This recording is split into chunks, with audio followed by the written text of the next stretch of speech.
দ্বিতীয় টেস্টে পাকিস্তানকে 437 রানের টার্গেট দিয়েছে বাংলাদেশ। সিলেট টেস্টে এদিন 390 রানে অল আউট হয়েছে বাংলাদেশ। স্বাগতিকদের হয়ে সেঞ্চুরি তুলে নিয়েছেন মুশফিকুর রহিম। এছাড়া প্রথম ইনিংসে সেঞ্চুরি করা লিটন এদিন তুলে নেন তার ক্যারিয়ারের 20তম অর্ধ সেঞ্চুরি। সফরকারীদের দলের হয়ে আজ সবচেয়ে বেশি উইকেট নিয়েছেন খুররাম সাজ্জাদ।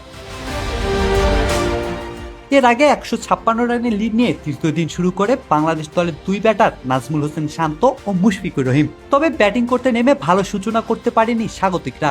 স্কোরবোর্ডে মাত্র 5 রান যোগ হতেই দিনের প্রথম উইকেট হারায় বাংলাদেশ। দলীয় 115 রানে শান্ত আউট হলে লিটনকে সাথে নিয়ে বড় সংগ্রহের পথে এগোতে থাকেন মুশফিকুর রহিম। তারা দুজনে মিলে গড়ে তোলেন 123 রানের জুটি। 4 উইকেট হারিয়ে 203 রানে লাঞ্চ ব্রেকে যায় বাংলাদেশ।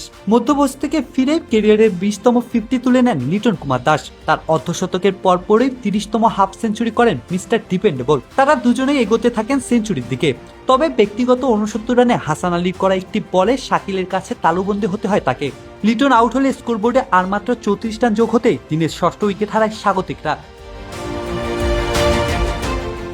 এরপর তাইজুলকে সাথে নিয়ে ধীরে ধীরে নিজের সেঞ্চুরির দিকে এগোতে থাকেন মুশফিক।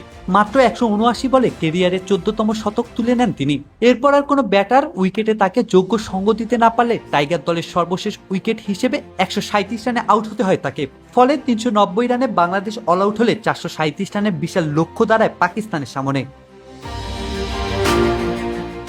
এরপর পাকিস্তান দল ব্যাটিং এ নামলে মাত্র 2 ওভার ব্যাটিং করে তারা। তবে 2 ওভারে কোনো রান না হলে 437 রানের লক্ষ্য নিয়েই চতুর্থ দিন শুরু করবে সফরকারীরা।